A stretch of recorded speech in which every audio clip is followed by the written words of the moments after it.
পুণ্ডরী বিদ্যানিধি হচ্ছেন বিশ্বভানু রাজার অবতার। কার অবতার? বলছে তারপরে বিশ্বভানু কলিতে ধরিল তনু অবতার পুণ্ডরী বিদ্যানিধি।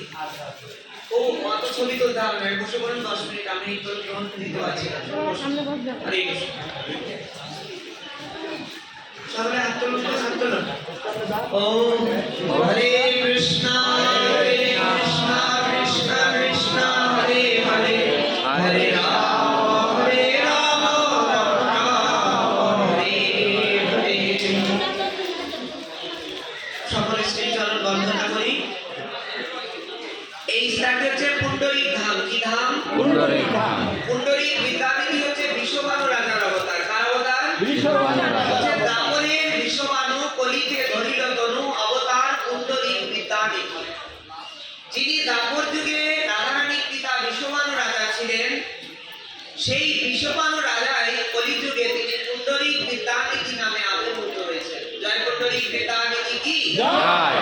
মহাপ্রভু কেউ উল্লেখ করবেন না। মহাপ্রভু চৈতন্য চরিতামৃতে দুইজন ভক্তের জন্য বিশেষভাবে উল্লেখ করেছেন। তার একজন হচ্ছেন এই পুণ্ডরীক বিদ্যানিধি। মহাপ্রভু বলছেন, পুণ্ডরীক আহমোর বাপরে বন্ধুরে, আর কবে তোয়া দেখা পাইব নয়নে। বলছে আমার এই নয়ন সার্থক হবে। ভগবান বলছে আমার নয়ন সার্থক হবে কবে আমি সেই পুণ্ডরীক বিদ্যানিধি, যে আমার বাপ, বাপ মানে হচ্ছে বাবা, আমি সেই পুণ্ডরীক বাবাকে দেখব। কে কান্না করছে? সাক্ষাৎ মহাপ্রভু। ভক্তরা বলছে কি মহাপ্রভুর বাবা তো অনেক আগে দেহ রেখেছে, জগন্নাথ কৃষ্ণ দেহ রেখেছে না? এবার কোন সূত্রে তিনি বাপ বাপ বাপ বাপ বলে কান্না করছেন? আমাদেরকে বলে রাখি, শাস্ত্রের সারাটি শাস্ত্র চৈতন্য চরিতামৃত চৈতন্য ভাগবত, সেই চৈতন্য ভাগবতের সমাপ্তি হচ্ছে পুণ্ডরীক বিদ্যানিধির প্রভাব দিয়ে। মহাপ্রভু তার স্থান কোথায় রেখেছেন বুঝতে পেরেছেন? তাকে দেখার জন্য সাক্ষাৎ ভগবান কান্না করেছেন। সাক্ষাৎ ভগবান তাকে এক পলক দেখার জন্য, তাকে সবাই বলছে পুণ্ডরীক আমরা শুনেছি ভগবানের নাম, কিন্তু পুণ্ডরীক বাপ বাপ বলছে এটা আবার কি? তখন মহাপ্রভু তাদের বলছে, তাহারে দেখিলে তোমরা চিনিতে না পাবা। দেখো তাকে যখন দেখবে তোমরা চিনতে না পারবে। বিষয়ের বেশ দেখে বিষয়ী ভাবিবা। বলছে দেখো তাকে দেখে মনে করবে যে বিষয়ী, তো তোমরা বিষয়ী বলে কি করতে পারো, কিন্তু সে আমার অত্যন্ত নিজজন, আমার প্রাণ স্বদেশ। এই কথা সেই কাজ। পুণ্ডরীক বিদ্যানিধি তিনি নবদ্বীপে গিয়েছেন। নবদ্বীপে গিয়ে ঘটনা গিয়েছে দেখুন, মুকুন্দ দত্ত এবং বাসুদেব দত্ত ঠাকুর তাদের ভজন কুটির এখান থেকে 10 কিলোমিটার, ওই 10 মিনিটের পথ সামনে। তারা হচ্ছেন মহাপ্রভুর লীলার নিত্য গায়েন, নিত্য গায়ক। আমরা সন্ধ্যা আরতিতে গাই, নরহরি আদি করি চাবল রুলাই, সঞ্জয় মুকুন্দ বাসু আদিকার। এই সঞ্জয় মুকুন্দ দত্ত বাসুদেব দত্ত বাসুদেব ঠাকুর এরা সব মহাপ্রভুর লীলার নিত্য গায়েন, মানে গায়ক। এখন মুকুন্দ বলছে যে গদাধর তাহলে চলো আমরা কি করি, আমরা বৈষ্ণব দেখে আসি। গদাধর বলছে আমার অনেক সৌভাগ্য, আজকে আমি সকালে কি দেখে ঘুম থেকে উঠেছি, আজকে আমি বৈষ্ণব দর্শন করবো। খুব আনন্দিত হৃদয়ে গদাধর যখন বৈষ্ণব দেখতে গিয়েছেন, গিয়ে দেখি যে জমিদার, হ্যাঁ জমিদার তিনি স্বর্ণের পালঙ্কের উপরে বসে আছেন, স্বর্ণের চৌতালার উপর বসে আছেন। 6 জন পরিচারক তাকে স্বর্ণের ব্যঞ্জন দিয়ে ব্যঞ্জন করছে। তার মস্তকে যে সুগন্ধি তেল দিয়েছে, বলছি সেই তেলের শতহাত দূর থেকেও সুগন্ধে ময়ময় হয়ে যাচ্ছে। এবার পান খাচ্ছে। কি খাচ্ছে? পান খাচ্ছে, তাম্বুল চর্বণ খাচ্ছে। আর পান খেয়ে যে পিকদানি, মানে যেখানে পান ফেলাবে, যেখানে ফেলাচ্ছে সেটা হীরা দিয়ে মোড়ানো। বিষয় হয়ে যাবে মানুষ, যে সাধুবান বিষয় হয়ে যাবে রাধারানীর অবতার। গদাধর বলছে হাই হাই ছি ছি ছি, এতক্ষণ ধরে কি বললাম আমি, সকালে কার মুখ থেকে উঠেছি, এটি সাধু, এ তো বিষয়ী। সাধু হবে হয়ে যাবে, এ তো বিষয়ী। যে গদাধরের হৃদয়ে এই মানসিকতা এসেছে, সঙ্গে সঙ্গে সঙ্গে গদাধরের হৃদয় থেকে সমস্ত ধরনের যে প্রেম বিকার ছিল, যে প্রেম স্মৃতি ছিল, কৃষ্ণের প্রতি যে ভালোবাসা ছিল, সব চলে গেছে। তখন মুকুন্দ অনুভব করেছেন যে গদাধর ভুল বুঝেছে। বৈষ্ণব চিনিতে না রে দৈবের শক্তি, বৈষ্ণব চেনার শক্তি দেবতাদেরও। গদাধর ভুল করে ফেলেছে। তখন মুকুন্দ কি করেছেন? মুকুন্দ একটি শ্লোক উচ্চারণ করেছে গদাধরের সামনে। অবোগীরা কনকুলকূটং জিগাং স্বয়পয়াতয়মিয়সাধি লিবে গতিং ধাত্রি উচিতাং ততভন্না ধন্বাদয়ালু শরণাং মুদে। কুন্তী দেবী দ্বিতীয় স্কন্ধে এই সুন্দর প্রার্থনা করেছেন ভগবানকে যে আহা, বকি মানে বকাসুরের বোন পুতনা, সে বিষ, কালকুট বিষ নিয়ে ভগবানকে মারতে আসবেন। আর সেই ভগবান তাকে কি দিয়ে দিল? মাতৃপদ দিয়ে দিল। বলছি এরকম দয়ালু ভগবানের স্মরণ নিব না, কার গ্রহণ করবো স্মরণ? এই শ্রবণ করে, এই শ্লোক শুনে সাথে সাথে পুণ্ডরীক বিদ্যানিধি তিনি হা গোবিন্দ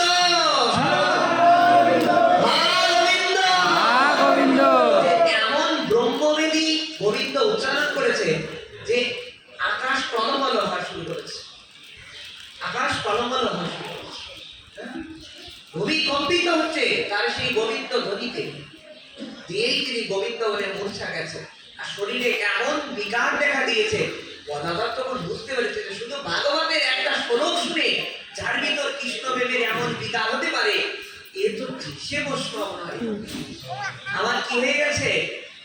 আমার বড় অপরাধ হয়ে গেছে। তখন গদাধর মহাপ্রভুকে বলছে যে তুমি আমাকে দীক্ষা দেবে। মহাপ্রভুর কাছে দীক্ষা নিতে চায়। মহাপ্রভু বলছে গদাধর, তোমার যে প্রেম, তোমার যে প্রেম, এই প্রেম ধারণ করার মতন পাত্র আমি সাক্ষাৎ মহাপ্রভু নই। সাক্ষাৎ ভগবান বলছে আমি তোমার প্রেম ধারণ করার নই। তোমার প্রেমকে ধারণ করলে তোমার সেই গুরু অনায়াসে তোমার কাছে আসবে। গদাধর যখন প্রার্থনা করেছেন আমি আপনার শিষ্য গ্রহণ করতে চাই, কারণ একমাত্র গুরুদেবই পারে শিষ্যের সমস্ত অপরাধ থেকে কি করে দিতে? মুক্ত করে দিতে। সকলে চরণ ছোঁয়ার অধিকার নেই, কিন্তু গুরুর চরণ ছোঁয়ার অধিকার সমস্ত শিষ্যের সর্ব অগ্রে রয়েছে। তখন পুণ্ডরীক বিদ্যানিধি বলছে যে এটা তো আমার পরম সৌভাগ্য। গদাধরের মতো শিষ্য যার আছে, এটার মতন সৌভাগ্য আর কিছু থাকতে পারে?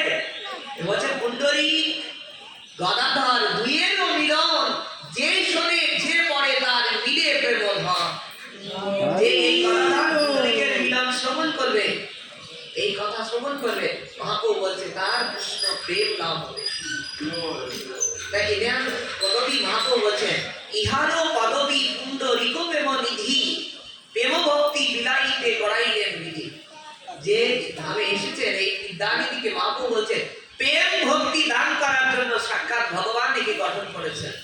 হ্যাঁ, তা সেই পুণ্ডরীক বিদ্যানিধি শ্রীপাঠে আপনাদের সকলকে স্বাগতম। শাস্ত্রে বলছেন যদি কখনো আপনার বৃন্দাবন দর্শনের সৌভাগ্য না হয়, এই পুণ্ডরীক ধাম আগমন করলে আপনার পথ মুহূর্তেই শ্রী বৃন্দাবন দর্শনের আপনি শ্রী বৃন্দাবনে অবস্থান করছেন। এখন কি করবেন? কি করবেন? পরিক্রমা করবেন। প্রথম কাজ কি? পরিক্রমা। সকলে অনুরোধ করবো পরিক্রমা করো। শাস্ত্রে বলছে তুমি শ্রীধাম পরিক্রমা করো। যদি শ্রীধাম পরিক্রমা করো, তোমার অনন্ত কোটি জন্মের জম যাতনা ওই মুহূর্তেই তুমি মুক্ত হবে। এটাই গৌর প্রেমানন্দে। কেউ আমরা উল্লঙ্ঘন করবো না, আমার সময় সংক্ষিপ্ত, উল্লঙ্ঘন করবো না। বলছে অনন্ত কোটি জম যাতনা নিঃশেষিত হয়ে যায় যে ধাম পরিক্রমা করে। সাক্ষাৎ ভগবান তার লীলাকে দেখিয়েছেন। গোপাল কি করেছেন? আমরা সকলে জানি যে গোপাল যখন আবির্ভূত হলেন মধ্যরাত্রে, তিনি প্রথম কি কাজ করেছেন জানেন? বলছে আবির্ভূত হয়েই বাবা মাকে ভাগবত পাঠ শোনাই দিচ্ছে। দেবকী বাসুদেবকে ভাগবত পাঠ শোনাই দিচ্ছে না? ভাগবত পাঠ শুনে গোপালের ইচ্ছা হয়েছে ধাম দর্শন করবে। কি দর্শন করবে? ধাম। পিতাকে বলছে, পিতা দ্রুত আমাকে নিয়ে চলো। আমরা সকলেই দেখেছি যে বসুদেব একটা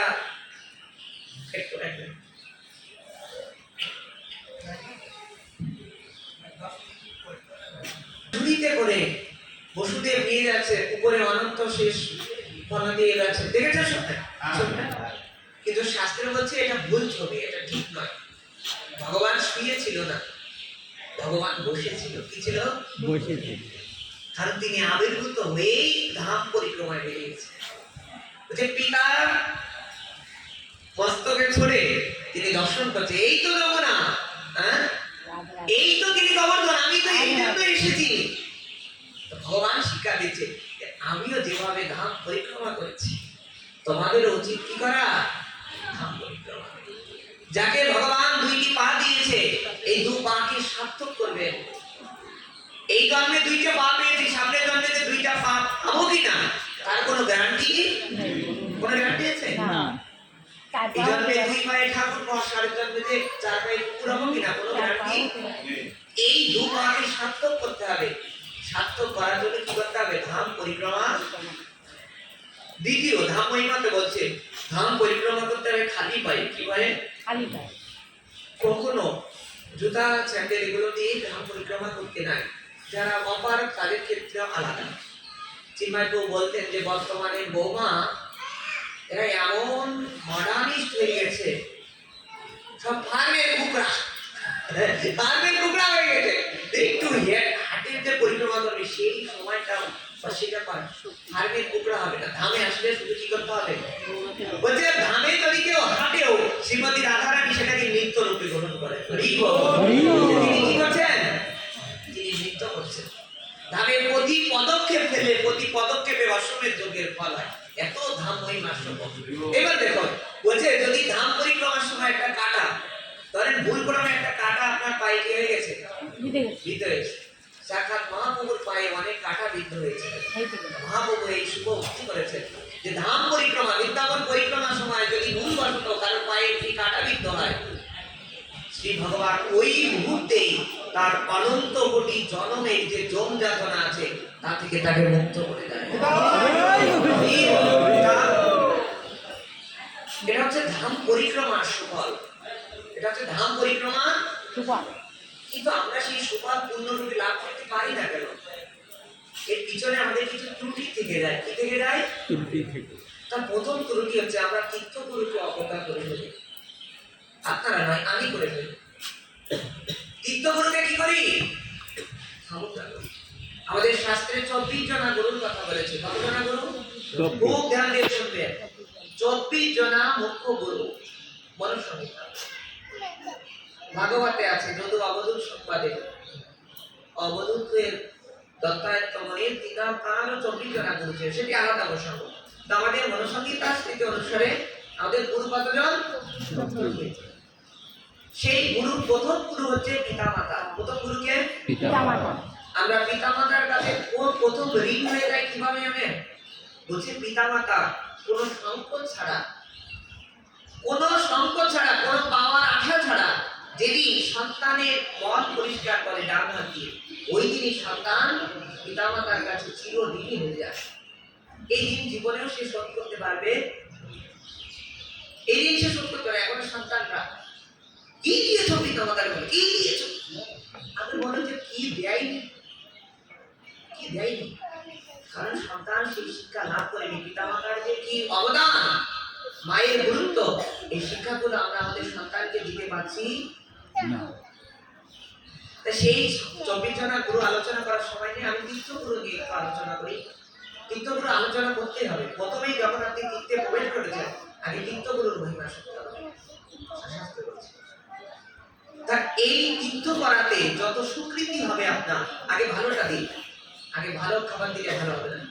এই তীর্থ করলে যত স্বীকৃতি হবে আপনার, যত গোটা চোখের জল ফেলাবেন আপনি, তার 4 ভাগের 1 ভাগ স্বীকৃতি তীর্থ গুরুবার লাভ করবেন। হরি বল। শিবানন্দ সেন প্রতি বছর 200 জন করে নিয়ে যেতেন মহাপ্রভুর কাছে, তীর্থ গুরু হয়ে যেতেন। তা মহাপ্রভু বলছেন যে শিবানন্দ শোনো, তুমি যদি তীর্থগুরু হতে চাও তোমাকে পাহাড় সম লাঞ্ছনা নিতে হবে। কি সম? এটা শুধুমাত্র সেই সময়ের কথা নয়, এখনের কথা। কি শোনো? পাহাড়। কিছু প্রমাণ দেবো, তুই একটা প্রমাণ দেবো। এখানে মাঝে মাঝে মারামারি যেতে চাই, যেটা নিয়ে উষাই টাকা তো অনেক কম দিতে, টাকা কম দিতে সিট পিছনে গেছে কেন? হবে না, কখনোই না। মনে রাখবেন, যদি কোনো ব্যক্তি তীর্থগুরুকে অবজ্ঞা করে, তার তীর্থের সমস্ত ফল নিষ্ফল হয়ে যায়, সে নিষ্ফল হয়ে যায়। তীর্থগুরুর আজ্ঞাকে যে শিরোধার্য করতে পারবে, শ্রী ভগবান তার কাছে বিকৃত হয়ে যায়। বুঝতে পেরেছেন? এবার ধরুন, যারা তীর্থ পরিচালনা করছে, তারা চেষ্টা করে যে একটু সুন্দর প্রসাদ দিতে। সুন্দর প্রসাদ দিতে কে না চায় বলুন? ধরুন ভুল করে ডালের ভিতর একটু লবণ কম পড়েছে, বেশি পড়ে গেছে, বা ডালটা একটু পাতলা হয়ে গেছে, কখনোই এই অবজ্ঞা করা যাবে না। ঢাকা দিয়ে জল খাওয়া দিচ্ছে, আপনি সমস্ত এত কষ্টের ফল নিষ্ফল হয়ে যাবে। সেজন্য সর্বাগ্রে যে তীর্থগুরুকে সম্মান করতে যাবে না, তাকে তীর্থ কোনোদিন স্থান দেয় না। সকলকে বলবো, যারা তীর্থ পরিচালনা করছে, তাদের আজ্ঞাকে শিরোধার্য করে যেভাবে সুন্দর একটা পরিবারের মতো তীর্থে এসেছেন, ঠিক এইভাবে সুন্দর করে শ্রী ভগবানের কাছে ফিরে যাবেন। তাই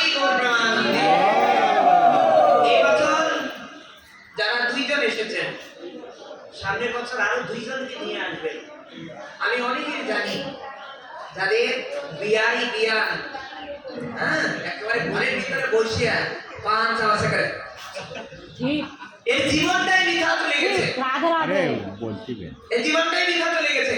ওকে দরকার নেই, যদি নিজের গাড়ির থেকে টাকা দিতে হয়, আপনি টাকা দিয়ে হলেও নিয়ে আসুন। তাকে বলুন যে দেখো, তুমি একটু আসো। কোন তীর্থে কি গেলে কার মানসিকতা কি পরিবর্তন হবে আমরা জানি না। কোন ধুলা কার গায়ে লাগলে যে কি হয়ে যাবে আমরা সেটা জানি না। সেজন্য সামনের বছর আরো 2 জনকে নিয়ে আসবেন। বুঝতে পেরেছেন?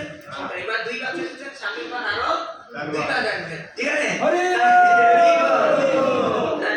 অত্যন্ত খুশি হতেন। বউ আমাকে বলতো যে অনেক দেখি যারা তীর্থ পরিচালনা করে, খুবই বউ আনন্দের সাথে বলতেন যে এরা কত কষ্ট স্বীকার করছে, এরা কত কষ্ট স্বীকার করছে। এজন্য যারা তীর্থ পরিচালনা করছেন, আমি জানি না সবাইকে চিনিও না এভাবে, কে কে আছেন পরিচালনায়, একটু হাত তুলবেন দয়া করে। ও নবীন বয়স, কিন্তু বাবা চাচ্ছে এদের সবাইকে আমরা পুরস্কৃত করব। নামের পক্ষ থেকে পুরস্কার আছে, যে আপনারা কষ্ট করেছেন, তাদেরকে আপনাদেরকে অবশ্যই পুরস্কার করব। সকলে হরে কৃষ্ণ, এবং সবাইকে ক্ষমা চেয়ে নেবেন যদি কোনো কিছু হতে পারে।